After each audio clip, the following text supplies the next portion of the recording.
الحمد لله نحمده ونستعينه ونستغفره ونعوذ بالله من شرور انفسنا ومن سيئات اعمالنا من يهده الله فلا مضل له ومن يضلل فلا هادي له واشهد ان لا اله الا الله وحده لا شريك له واشهد ان محمدا عبده ورسوله ارسله بالهدى ودين الحق ليظهره على الدين كله ولو كره المشركون. اللهم صل على محمد وعلى ال محمد كما صليت على ابراهيم وعلى ال ابراهيم. اللهم بارك على محمد وعلى ال محمد كما باركت على ابراهيم وعلى ال ابراهيم انك حميد مجيد. اعوذ بالله من الشيطان الرجيم. بسم الله الرحمن الرحيم. يا أيها الناس اتقوا ربكم الذي خلقكم من نفس واحدة وخلق منها زوجها وبث منهما رجالا كثيرا ونساء واتقوا الله الذي تساءلون به والأرحام إن الله كان عليكم رقيبا. أما بعد فإن خير الكلام كلام الله وخير الهدي هدي محمد صلى الله عليه وسلم وشر الأمور محدثاتها وكل محدثة بدعة وكل بدعة ضلالة وكل ضلالة في النار. يا أيها الناس أوصيكم عباد الله ونفسي وإياي أولا بتقوى الله. اللهم رب اشرح لي صدري ويسر لي أمري واحلل عقدة من لساني يفقهوا قولي. സ്നേഹസമ്പന്നരായ സത്യവിശ്വാസി സുഹൃത്തുക്കളായ സഹോദരന്മാരെ സഹോദരികളെ, റഹ്മാനായ റബ്ബ് നമ്മുടെ ജീവിതത്തിൽ നിക്ഷേപിച്ചിട്ടുള്ള അധർവരങ്ങളെ കഴിവിന്റെ പരമാവധി സൂക്ഷിച്ച് അതനുസരിച്ചുകൊണ്ട് ജീവിതത്തെ ക്രമപ്പെടുത്തണമെന്ന് എന്ന് ആമുഖമായി ഓർമ്മപ്പെടുത്തുകയാണ് ഉണർത്തുകയാണ് റഹ്മാനായ റബ്ബ് തൗഫീഖ് നൽകി അനുഗ്രഹിക്കുമാറാകട്ടെ. ഒരു മനുഷ്യ ജീവിതത്തിന്റെ ദമനം അത് ഏത് രൂപത്തിലാണ് എന്ന് കൃത്യമായി അറിയുന്നവരാണ് നമ്മൾ. ഒരു മനുഷ്യൻ ജനിക്കുന്നു, അവന്റെ വിദ്യാഭ്യാസ കാലം എത്തുന്നത് വരെ അവന്റെ മാതാപിതാക്കൾ അവനെ കൃത്യമായി പോറ്റി വളർത്തുന്നു. അവന്റെ എല്ലാ കാര്യങ്ങളും അവന്റെ മലമൂത്ര വിസർജന ശുദ്ധീകരണം മുതൽ നിർവഹിച്ചു കൊടുക്കുന്നു.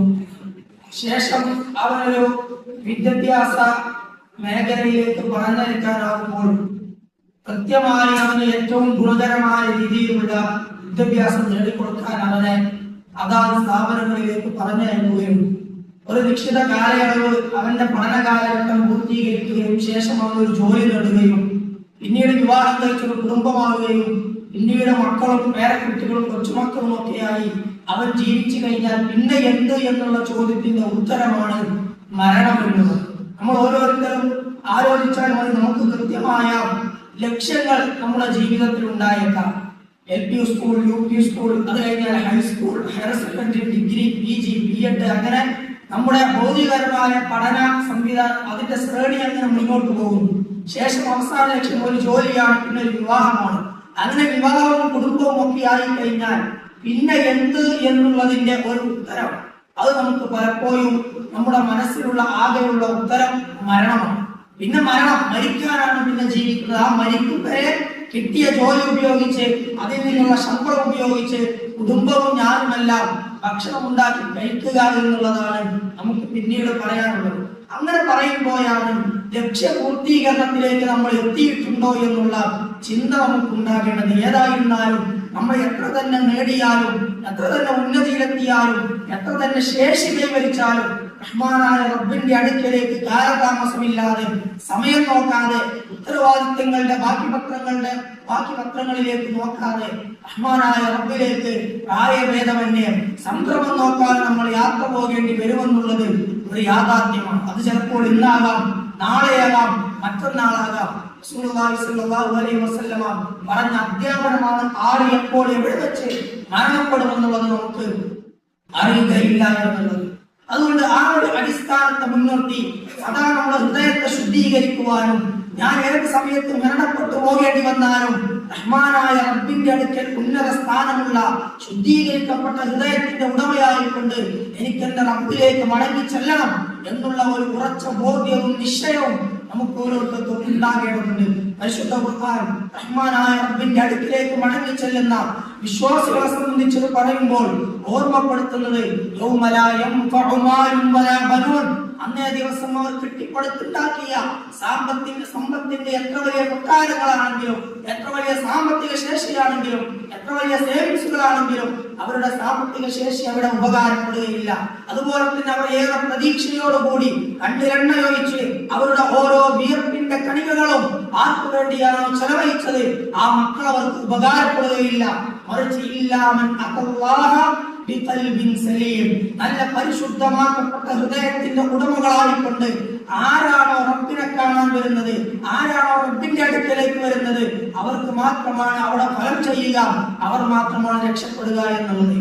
അപ്പോൾ ഹൃദയത്തിന്റെ വിമലീകരണത്തിന്, ഹൃദയം പരിശുദ്ധമാക്കാൻ, ഹൃദയത്തെ ശുദ്ധീകരിക്കാൻ, ഹൃദയത്തിൽ വന്നിട്ടുള്ള ഏത് രീതിയിലുള്ള അസുഖങ്ങളാണെങ്കിലും തിന്മകളാണെങ്കിലും അബദ്ധങ്ങളാണെങ്കിലും അതെല്ലാം ശുദ്ധീകരിച്ച് മുന്നോട്ട് പോകാൻ അള്ളാഹു നമുക്ക് നിശ്ചയിച്ചു തന്ന മഹാ അനുഗ്രഹമാണ് റമദാൻ.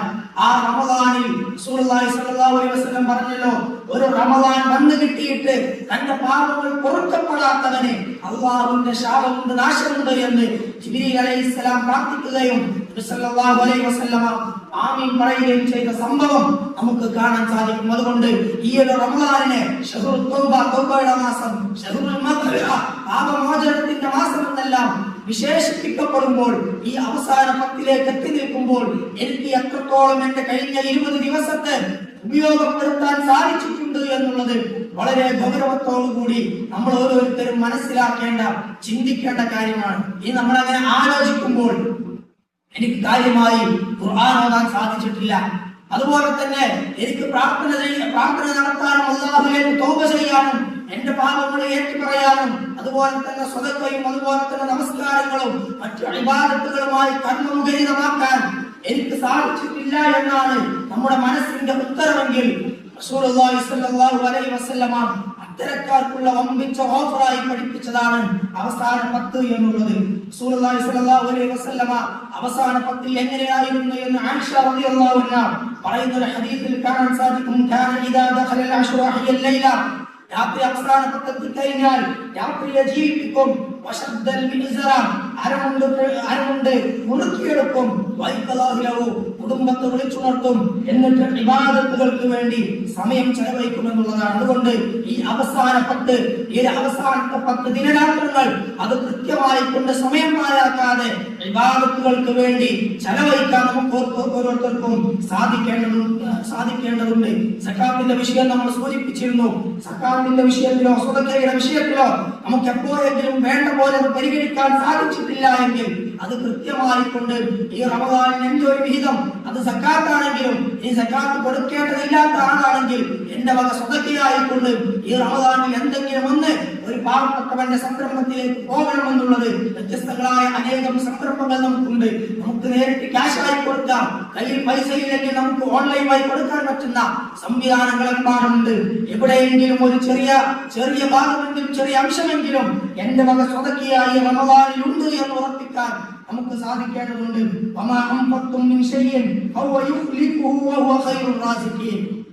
നിങ്ങൾ ഏതൊന്ന് ചെലവഴിച്ചാലും അല്ലാഹു അതിന് പകരമായി നിങ്ങൾക്ക് നൽകും. അവനാണ് ഏറ്റവും നന്നായി ഉപജീവനം നൽകുന്നവൻ എന്ന് പരിശുദ്ധ ഖുർആൻ പറയുന്നതായി കാണാൻ സാധിക്കും. അതുപോലെ തന്നെ ഈ അവസാന പത്തിൽ നമ്മൾ ഏറ്റവും കൂടുതൽ ശ്രദ്ധിക്കേണ്ട ഒരു ഇബാദത്താണ് ഇഅ്തികാഫ് എന്ന് പറയുന്നത്. ഇഅ്തികാഫ് എന്ന് പറഞ്ഞാൽ തോന്നുമ്പോൾ പള്ളിയിൽ വന്നിരിക്കുക, തോന്നുമ്പോൾ പോവുക, അങ്ങനെ എപ്പോഴെങ്കിലും ഒരു 5-10 മിനിറ്റ് വന്ന് ഇരിക്കുന്നതിന് പറയുന്ന കേവല പേരല്ല ഇഅ്തികാഫ് എന്നുള്ളത്. നമ്മൾ എപ്പോൾ പള്ളിയിൽ വന്നിരുന്നാലും ഇഅ്തികാഫിന്റെ നിയ്യത്ത് വെച്ചാൽ അത് 10 മിനിറ്റാണെങ്കിൽ 10 മിനിറ്റ്, അരമണിക്കൂറാണെങ്കിൽ അരമണിക്കൂറിന്റെ പ്രതിഫലം കിട്ടും.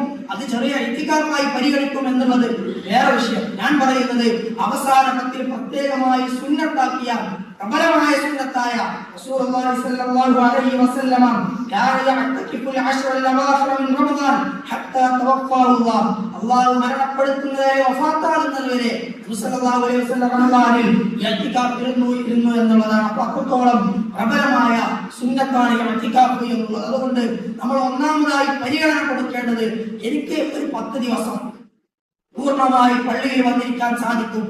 എന്റെ ഭക്ഷണമെല്ലാം എന്റെ വീട്ടിലുള്ള ഒരു അംഗങ്ങൾ ആരെങ്കിലും അത്താഴത്തിനും അതുപോലെ തന്നെ നോമ്പ് തുറന്നിട്ടുള്ളത് ഭക്ഷിക്കാനുമെല്ലാം എന്റെ പള്ളിയിലേക്ക് എത്തിച്ചു തരും. അങ്ങനെയുള്ള സ്ത്രീകളും പുരുഷന്മാരും ഉണ്ടെങ്കിൽ അവർ അതാണ് ചെയ്യേണ്ടത്. എനിക്ക് പള്ളിയിൽ വന്ന് 10 ദിവസം പൂർണ്ണമായി ഇരിക്കുന്നതിന് യാതൊരു തടസ്സവുമില്ല എന്നുണ്ടെങ്കിൽ അവർ അങ്ങനെ തന്നെയാണ് ചെയ്യേണ്ടത്. ഒരു തടസ്സവും ഇല്ലായിട്ടും മടിയും മനസ്സയും അത്രയൊക്കെ മതി, സ്വർഗത്തൊക്കെ അങ്ങനെ പോവുകയാണെങ്കിൽ പോയാൽ മതി എന്നുള്ള മാനസികാവസ്ഥയോടുകൂടി വീട്ടിൽ തന്നെ ഇരിക്കുന്ന അവസ്ഥയുണ്ടായത്. കാരണം അതാണ് യഥാർത്ഥ ഇഅ്തികാഫ്. 21ാം രാവിന്റെ മുമ്പ് പള്ളിയിലെത്തുകയും അവസാനം നോമ്പിന്റെ ആ ഒരു നോമ്പ് തുറന്നു കഴിഞ്ഞതിന് ശേഷം പള്ളി വിട്ടു പോവുകയും ചെയ്യുക എന്നുള്ളതാണ് റമദാനിന്റെ അവസാന പത്തിൽ പഠിപ്പിച്ച ഇഅ്തികാഫിന്റെ യഥാർത്ഥ രൂപം. പക്ഷേ ഇനി ഒരാൾക്ക് സാധിക്കില്ല, അയാളുടെ ജോലിയോ കുടുംബപരമായ പശ്ചാത്തലങ്ങളോ അതല്ലെങ്കിൽ വീട്ടിലെ മറ്റു ആവശ്യങ്ങളോ അതല്ലെങ്കിൽ അസുഖങ്ങളോ കാരണം 10 ദിവസം പൂർണ്ണമായി പള്ളിയിൽ വന്നിരിക്കാൻ കഴിയില്ല എന്നുള്ളത് അയാൾക്ക് പൂർണ്ണ ബോധ്യമാണ്. അങ്ങനെയാണെങ്കിൽ പകൽ മാത്രം ഇരിക്കാൻ സാധിക്കുമോ എങ്കിൽ അങ്ങനെ ഇരിക്കണം. പകൽ ഇരിക്കാൻ സാധിക്കില്ല, പക്ഷെ രാത്രി മുഴുവനായിട്ട് ഇരിക്കാൻ സാധിക്കും. അങ്ങനെ ഇരിക്കാൻ സാധിക്കുമോ എങ്കിൽ അങ്ങനെ ഇരിക്കുക. ഒരു ദിവസം രാത്രിയും ഒരു ദിവസം പകലും സാധിക്കുമെങ്കിൽ അങ്ങനെ ഇരിക്കുക. ഇനി അതൊന്നും സാധിക്കുകയില്ല എങ്കിൽ നമുക്ക് എത്രയാണോ സാധിക്കുക അത്ര സുബഹി മുതൽ ളുഹ്ർ വരെ, ളുഹ്ർ മുതൽ അസ്ർ വരെ, മഗ്രിബ് വരെ, ഇശാ വരെ, ഇശാ മുതൽ സുബഹി വരെ, അങ്ങനെ ഏത് സമയത്താണോ സാധിക്കുക ആ രീതിയിൽ ഇഅ്തികാഫിരിക്കുവാനും അല്ലാഹുവുമായി ഹൃദയം ബന്ധിപ്പിക്കുവാനും ഇസ്തിഗ്ഫാറും ദിക്റുകളും വർദ്ധിപ്പിക്കുവാനും പ്രാർത്ഥിക്കുവാനും പരിശുദ്ധ ഖുർആനിന്റെ പാരായണത്തിനുമെല്ലാം സമയം കണ്ടെത്തി ധന്യമാക്കിക്കൊണ്ട് ഈ ഒരു റമദാനിന്റെ അവസാന പത്തിനെ നല്ല ഭംഗിയോടുകൂടി പൂർത്തീകരിക്കാൻ നമുക്ക് ഓരോരുത്തർക്കും സാധിക്കേണ്ടതുണ്ട്. അങ്ങനെ ഇരിക്കുമ്പോൾ ഇഅ്തികാഫിരിക്കുമ്പോൾ അതേപോലെ തന്നെ റമദാനിലെ ഓരോ ദിവസങ്ങളും ഓരോ ദിനരാത്രങ്ങളും കൃത്യമായി ഉപയോഗപ്പെടുത്തുമ്പോഴാണ് ലൈലത്തുൽ ഖദ്രി ഖൈറുൻ മിൻ അൽഫി ഷഹർ, 1000 മാസത്തേക്കാൾ പുണ്യമുള്ള ആ ഒരു ലൈലത്ത്, ആ ഒരു രാത്രി നമുക്ക് നേടിയെടുക്കാൻ സാധിക്കുകയുള്ളൂ. പരിശുദ്ധ ഖുർആനും സ്വഹീഹായ ഹദീസുകളും എത്രയോ ലൈലത്തുൽ ഖദ്റിനെ കുറിച്ച് വാചാലമായിട്ടുണ്ട്. പരിശുദ്ധ ഖുർആൻ അവതരിപ്പിച്ച രാത്രി അനുഗ്രഹീതമായ രാത്രി, 1000 മാസത്തേക്കാൾ പുണ്യമുള്ള രാത്രി, മലക്കുകളും റൂഹും അഥവാ ജിബ്രീൽ അലൈഹിസ്സലാമും എല്ലാം ഇറങ്ങി വരുന്ന രാത്രി അല്ലാഹു പരിശുദ്ധ ലൈലത്തുൽ ഖദ്റിനെ പരിചയപ്പെടുത്തിയ രൂപമാണ്. അതുകൊണ്ട് നമ്മൾ ഒരു ആയുഷ്കാലം മുഴുവൻ അധ്വാനിച്ചാലും നേടിയെടുക്കാൻ സാധിക്കാത്തത്ര നന്മ നമ്മുടെ സ്വർഗപ്രവേശനത്തിന് നമ്മെ അങ്ങേയറ്റം സഹായിക്കുന്ന ഒരു രാത്രി, ആ രാത്രി റമദാനിൽ അല്ലാഹു നിശ്ചയിച്ചിട്ട് നമ്മുടെ അലസത കാരണം, മടി കാരണം, നന്മകളോടുള്ള വിമുഖത കാരണം നമുക്കത് നഷ്ടപ്പെടാൻ പാടില്ല. കാരണം റസൂലുള്ളാഹി സ്വല്ലല്ലാഹു അലൈഹി വസല്ലം പറഞ്ഞത് മൻ ഹുരിമ ഖൈറഹാ ഫഖദ് ഹുരിമ, അതിലെ നന്മകൾ ആർക്കെങ്കിലും തടയപ്പെട്ടാൽ തീർച്ചയായിട്ടും അവനെ സകലതും തടയപ്പെട്ടു എന്നുള്ളതാണ്. അതുകൊണ്ട് അവസാന പത്തിൽ മൊത്തത്തിൽ നമ്മൾ ലൈലത്തുൽ ഖദ്റിനെ പ്രതീക്ഷിക്കുക. വിശിഷ്യാൽ ഒറ്റയിട്ട രാത്രികളിൽ 21, 23, 25 അങ്ങനെ ഒറ്റയിട്ട രാത്രികൾ നമ്മൾ ലൈലത്തുൽ ഖദ്റിനെ പ്രതീക്ഷിക്കുക. അതിൽ തന്നെ 27ഉം 29ഉം എല്ലാം നമ്മൾ പ്രത്യേകമായി പ്രതീക്ഷിക്കുക എന്നെല്ലാം ഹദീസുകളിൽ പ്രത്യേകമായി റസൂലുള്ളാഹി സ്വല്ലല്ലാഹു അലൈഹി വസല്ലമ പഠിപ്പിച്ചതാണ്. അതുകൊണ്ട് ലൈലത്തുൽ ഖദ്ർ നേടിയെടുക്കുന്നവരായി മാറണമെന്നുള്ള ഒരു ഉത്തമ ബോധ്യം നമുക്ക് ഓരോരുത്തർക്കും ഈ ഒരു റമദാനിന്റെ അവസാന പത്തിൽ ഉണ്ടാകണം. അത് ശ്രദ്ധിക്കേണ്ട ഒരു കാര്യം, ഇനി ഒരാൾക്ക് പള്ളിയിൽ വന്ന് ആ രാത്രികളിൽ ഇരിക്കാൻ സാധിച്ചില്ല, പകലുകളിൽ ഇരിക്കാൻ സാധിച്ചിട്ടില്ല എങ്കിൽ വീട്ടിൽ അയാൾ കിടന്നുറങ്ങേണ്ടതില്ല. അയാൾക്ക് വീട്ടിലിരിക്കാനേ സാധിക്കുള്ളൂ. സ്ത്രീകളാണ് വീട്ടിലിരിക്കാനേ സാധിക്കുള്ളൂ. അതല്ലെങ്കിൽ നമുക്ക് വീട്ടിലിരിക്കാനേ കഴിയുള്ളൂ. പള്ളിയിൽ വരാൻ ചില പരിമിതികളുണ്ട് വ്യക്തിപരമായി. അങ്ങനെയാണെങ്കിൽ വീട്ടിലിരുന്നാൽ ലൈലത്തുൽ ഖദ്റുണ്ട്, പള്ളിയിലുള്ളവർക്ക് മാത്രമല്ല, ചില ആളുകൾക്ക് അങ്ങനെ ഒരു ധാരണയുണ്ട്. അതുകൊണ്ട് നമുക്ക് പള്ളിയിൽ വന്നിരിക്കാൻ പറ്റിയിട്ടില്ലെങ്കിലും വീട്ടിൽ ദിക്റുകളും പ്രാർത്ഥനകളും നിസ്കാരവും ഒക്കെ ആയിക്കൊണ്ട് വീട്ടിൽ വെച്ച് ആ ലൈലത്തുൽ ഖദർ നേടിയെടുക്കാൻ ശ്രമിക്കുന്നവരിലെങ്കിലും നമ്മൾ ഓരോരുത്തരും ഉൾപ്പെടണമെന്നാണ് ഓർമ്മപ്പെടുത്താനുള്ളത്. അല്ലാഹു സുബ്ഹാനഹു വ തആല ഈ പരിശുദ്ധ റമദാൻ വിട പറയുമ്പോൾ അതിലെ എല്ലാ നന്മകളും നേടിയെടുക്കാൻ സാധിക്കുന്ന ഈ അവസാനത്തിന് ക്രിയാത്മകമായി ഉപയോഗപ്പെടുത്താനുള്ള തൗഫീഖ് നൽകി അനുഗ്രഹിക്കുമാറാണ്.